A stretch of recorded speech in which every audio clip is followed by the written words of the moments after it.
Hey, friends. You silly. You're silly. You were hiding behind the box too. I was. Welcome back to the shop. Today, we are continuing on the work with Project Herald, and if you have not been watching any of those episodes, I'm Art. I'm Dana. And if you watched our last episode of tearing down the front end, you saw the condition of the radiator, and you heard that I mentioned that it was leaking, so it needed to go. And considering the motor is upgraded and there is no stock fan on there, we decided to go ahead and upgrade the radiator, make sure that we have the cooling piece covered while we have everything taken apart right now. So in this episode, I'd like to point out that the radiator upgrade was actually planned. This isn't a bunny trail that we're following. We knew that we needed to upgrade the radiator. yeah, compared to some of the other things that have slowly taken us off track. That this one decided we needed to do. I take full blame for it.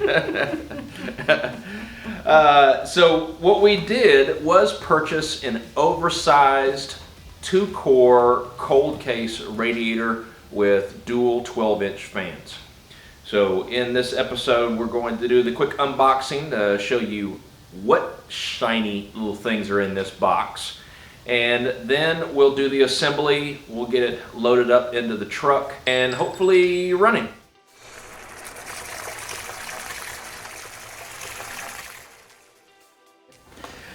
The very first piece is Cold Case's EF1.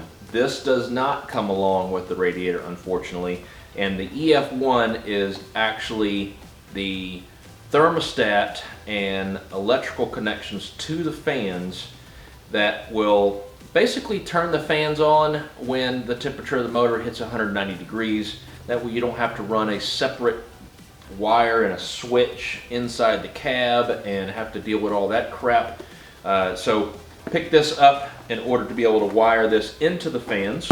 Automation, always better. Much, much better. Okay, I take that back. It's not always better. In this case, it's better. In this case, yeah. Okay, next up is we have, I opened all the boxes up to kind of save for time a little bit ahead of time. We have 12-inch fans. These are not light.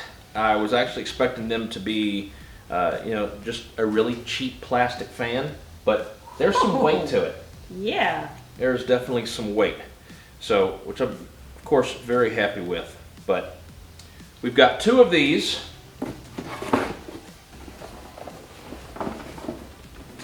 Pull out that other one.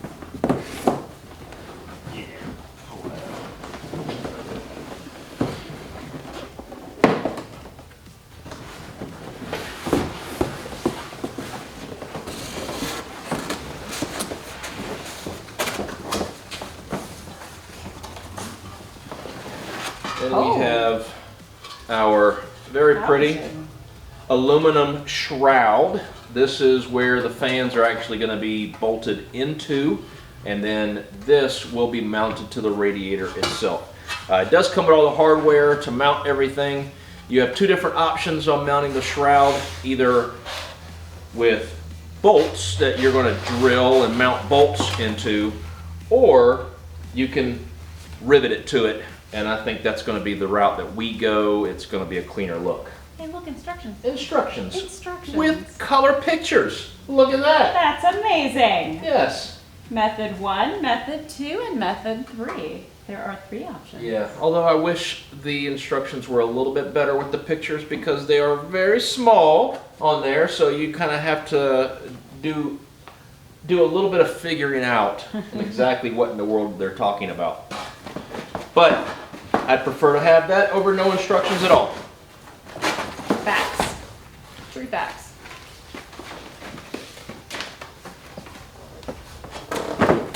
Alright, you're sitting on a hose or something. Yeah, the hose is the drain hose. Well, here is the drain hose. So Yay. Yay. Nice and flexible. Yes. Yeah. That's a good hose. That's a good hose. Yeah, we're just gonna pretzel that for now. All right, will you slide the other box out of the way, please? I thought you liked to use it as a table, a bonus tray. A bonus tray, but its use has come to an end.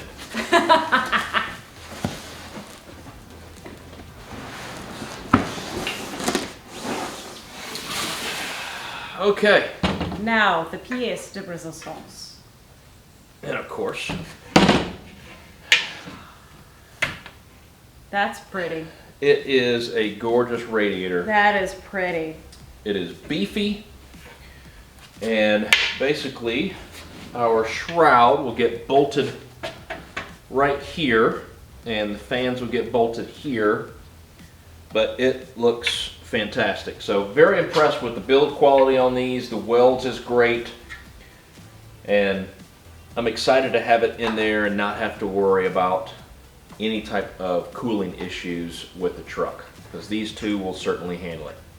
So let's get into assembling everything, and then we can end up moving to the coolant, filling it, and getting it primed and going. And what? Crank it. And crank it? Crank it. Yeah, and crank it. All right, so let's move on to the next step. We decided that since we only have 2 bolts holding the entire front radiator support onto the frame right now, it's going to make it easier to actually install the new radiator if we take it off. So we'll have full 360 view of where the brackets are going to go and how it's all going to fit. So we're going to pull the battery, pull this off, hopefully to make the job just a tad bit easier.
So as I'm getting ready to drill the rivet holes into the shroud and into the radiator, one thing that was particularly bothering me was in pictures and videos online, it shows, where this butts up to the rail on the radiator. It's very flush up here, and then on the opposite side, it's also very flush. Well, that's not the case on this one. There is a gap, and it's leaving me with all of this. The problem with that is that these holes now do not line up with actually going into this. So I called Cold Case today just to discuss this. The instructions say if you have questions before doing any drilling or cutting, to contact them in order to avoiding your warranty. And this is the correct shroud for the correct radiator for the correct truck. And basically, I just had to drill new holes and then cut off this leftover flange out of the way. I'm not very happy with that. I have no problem cutting it, but it's just going to consume more damn time, and it's not perfect for what I would expect the cost of these.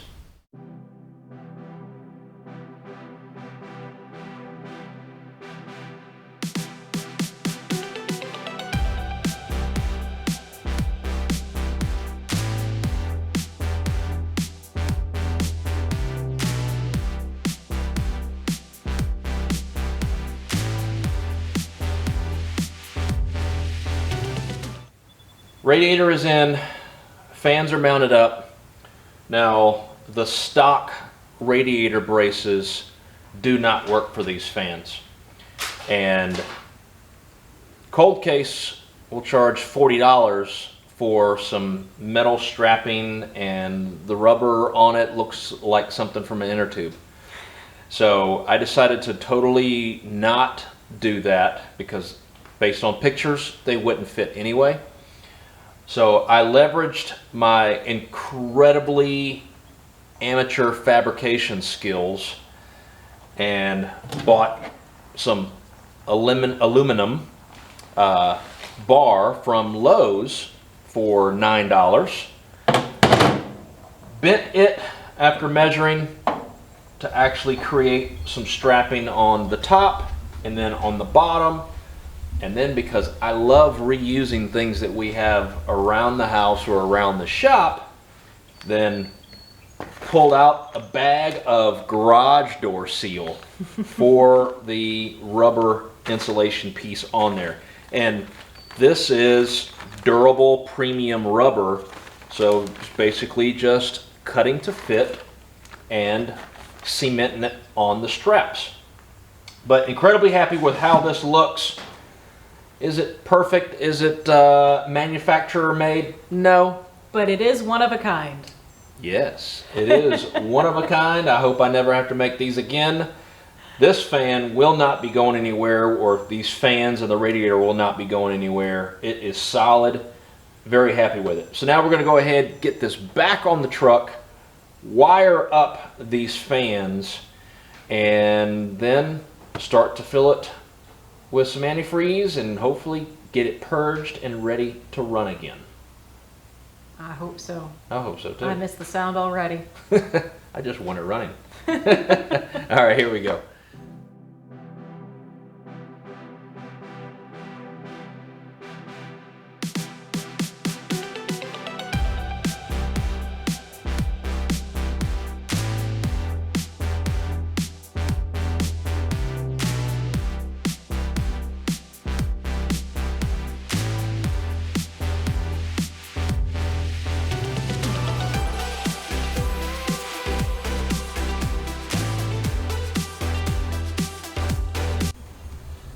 All right, the only thing we have not done for the radiator being finalized inside is just the lower radiator hose. We'll cut that once we actually get the fender on, because the fender on will actually push this out a few inches. So we'll make sure that is all the way out before we cut it. Now, the fun part, the wiring. All right, now we're on to the EF1 and installing it for the radiator. Got all our parts laid out here.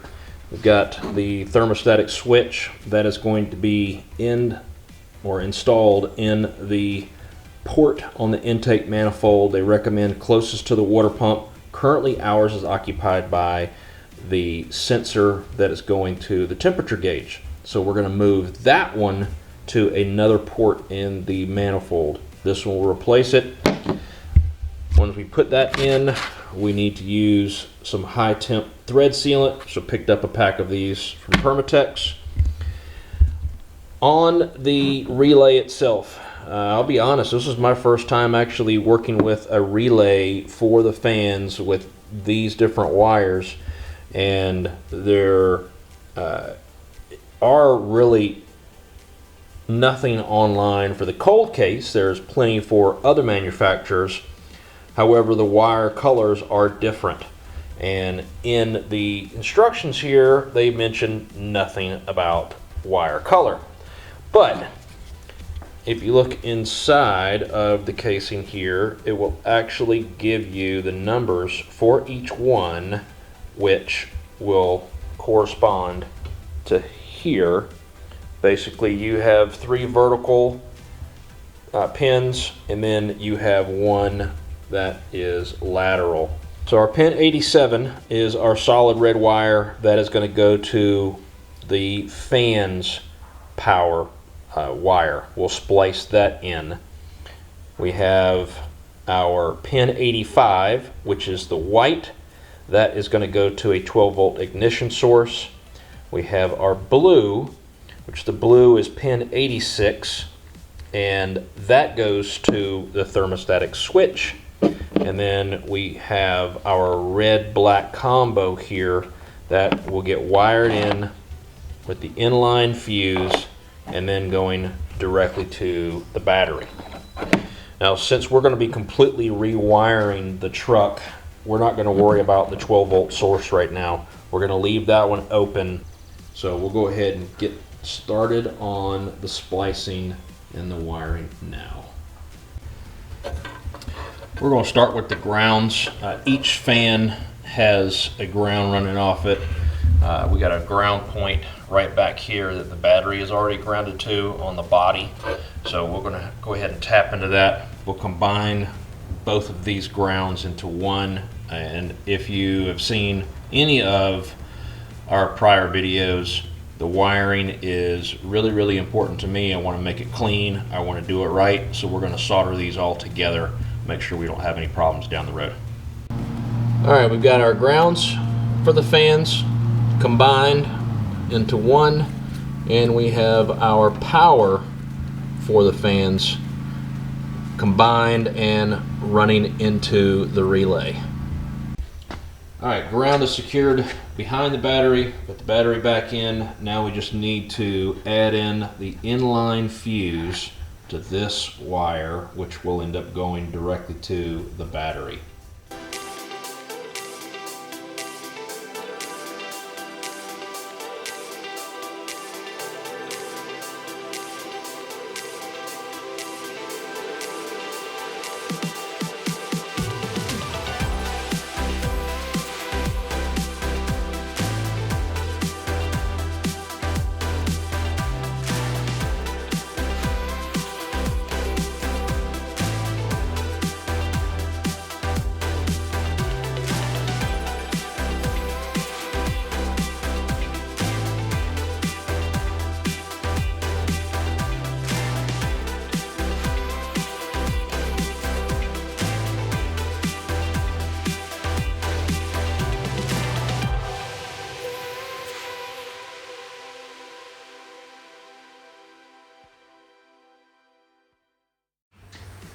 Picked up one of these spill-proof funnel kits from online. I'll post the link for it in the description box. I opened the box up and it reminds me of like a kid's play set with the different colors like blocks. So I guess I'm going to build a little funnel kit for this cold case.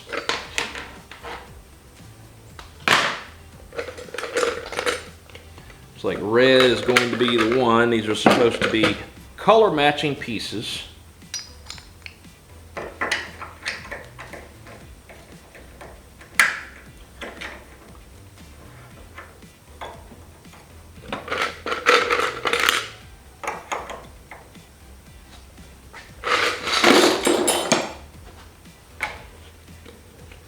Okay, pretty cool. Let's get to filling.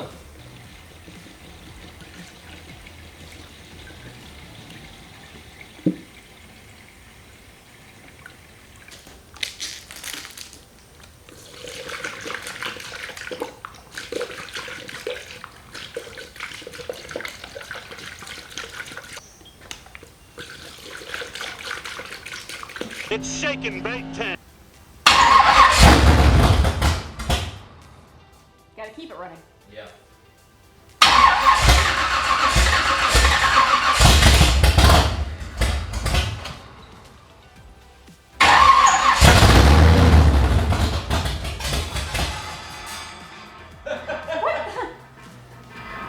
Knocking tools down.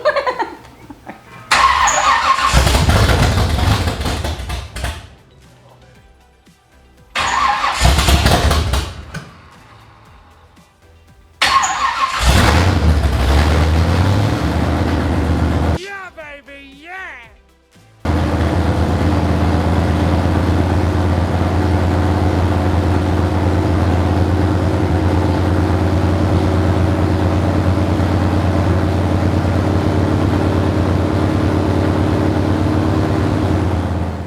Well, that's it for this episode. This was a good learning experience. Good, yes. Kind of lengthy learning experience. Hey, not all of them can be really short.